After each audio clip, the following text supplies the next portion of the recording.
Season 2, Bab kedua. Aku nggak mau nikah sama dia, Opa. Suara Erlan begitu lantang menyerukan penolakan. Dari tatapannya memancar amarah.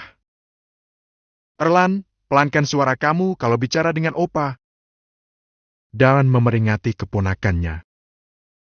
Tapi, Abi, memangnya wanita di dunia ini sudah habis sampai harus dijodohkan dengan orang seperti Amira itu? Kalimat penolakan terus terlontar dari mulutnya. Amira gadis yang baik dan dia yang paling cocok menjadi menantu di keluarga kita. Amira akan mendampingi kamu membangun rumah tangga yang benar sesuai ajaran agama. Tapi Opa, tidak ada tapi-tapian. Suara Opa Din kembali memekik.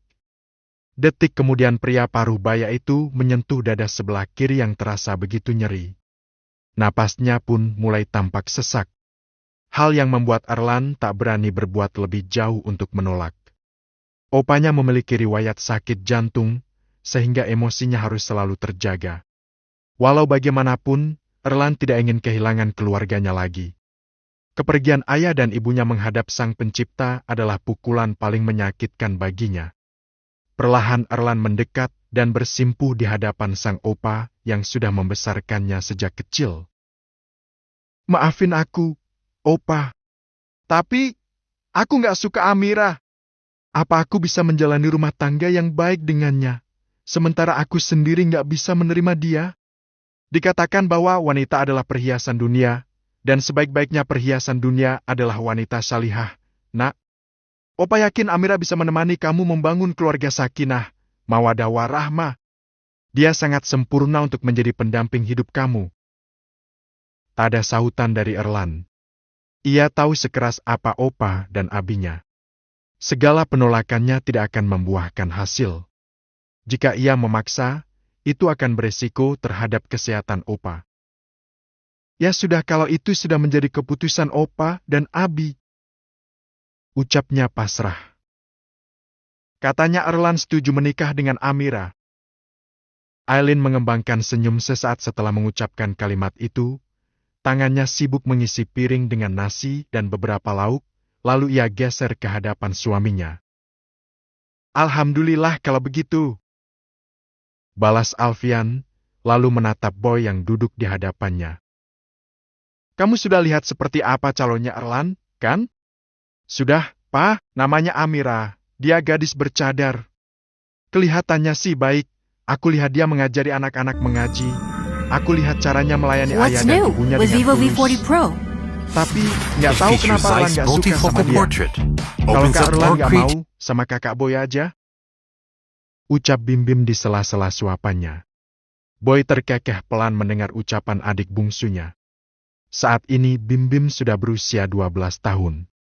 Gerbang menuju remaja, dan tahun depan ia akan memasuki bangku SMP. Kakak kamu sudah ada pilihan sendiri, Bim. Sahut Aileen. Bedanya kakak kamu suka, malah perempuannya yang nggak suka sama dia. Kalimat penuh canda itu membuat bibir Boy mengerucut, lalu diakhiri dengan tawa kecil. Oh ya, Pak, apa Papa nggak keberatan kalau aku berniat menyalurkan bantuan renovasi untuk pondok itu? Bangunannya sudah tua dan lapuk. Kalau hujan sering bocor. Kenapa harus keberatan? Selama itu untuk kebaikan lakukan. Alfian menatap putra sulungnya dengan bangga. Meskipun Boy hidup dengan bergelimang harta, namun ia tidak pernah menggunakannya untuk bersenang-senang. Seperti Aileen, ia memiliki jiwa sosial yang tinggi. Alhamdulillah, makasih, Pa. Pandangan Alfian kemudian tertuju kepada Bray, yang sejak tadi memilih diam. Bray gimana kuliahnya, Nak?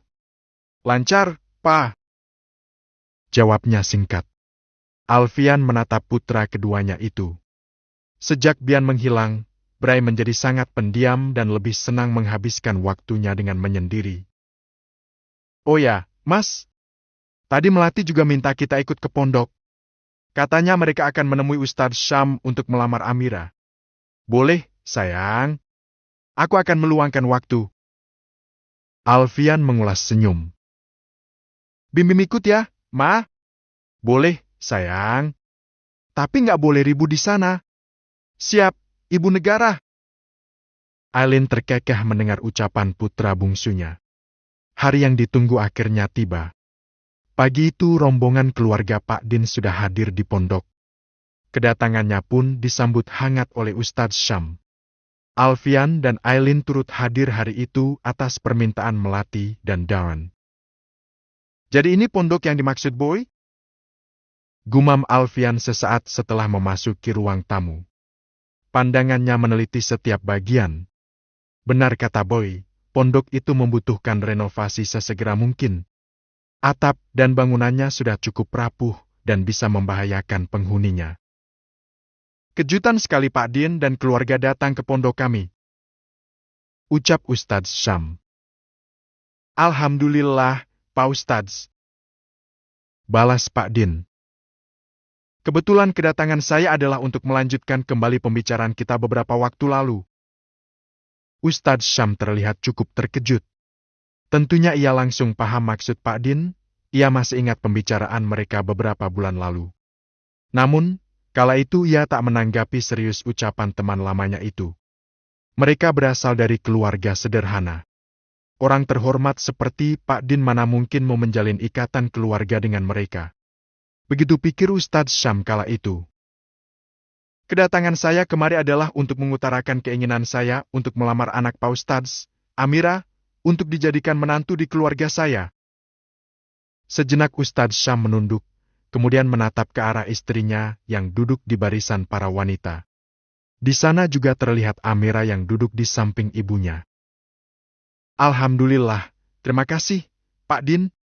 Saya sangat tersanjung dengan niat baik Pak Din. Ia menjeda ucapannya dengan tarikan napas. Tapi, sebelum kita melanjutkan pada pembicaraan yang lebih dalam, saya harus memberitahu sesuatu yang penting mengenai Amira. Soal apa, ya, Pak? Tanya pria paruh baya itu. Ustadz Syam kembali terdiam selama beberapa saat. Ia sempat melirik putrinya. Gadis itu hanya diam dengan kepala menunduk. Sebenarnya Amira bukanlah anak kandung saya, melainkan anak angkat, ucap Ustadz Syam, menciptakan keheningan di ruangan itu. Semua tamu yang hadir tampak terkejut, termasuk Alfian dan Aileen. Mata Aileen refleks menatap gadis bercadar yang duduk tak jauh darinya.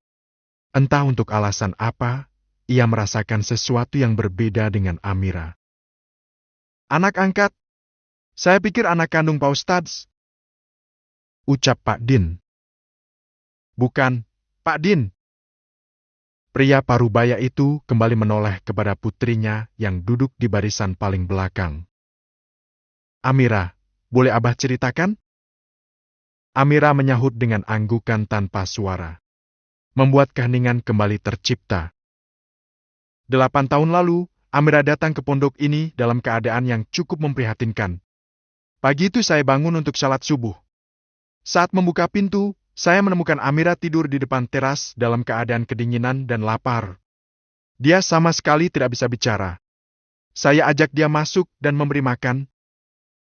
Di balik cadar, Amira menjatuhkan air mata. Istri saya juga menemukan sepucuk surat di dalam tas Amira, yang isinya kurang lebih menitipkan Amira di pondok kami. Di dalam surat itu tertulis bahwa Amira dalam keadaan trauma, dia juga tidak bisa bicara setelah mengalami kecelakaan. Sejak saat itu, Amira tinggal bersama kami dan kami angkat sebagai anak. Beberapa bulan setelahnya, kawan saya menawarkan untuk melakukan pengobatan untuk Amira. Alhamdulillah, setelah berbulan-bulan menjalani terapi, Amira mulai bisa bicara.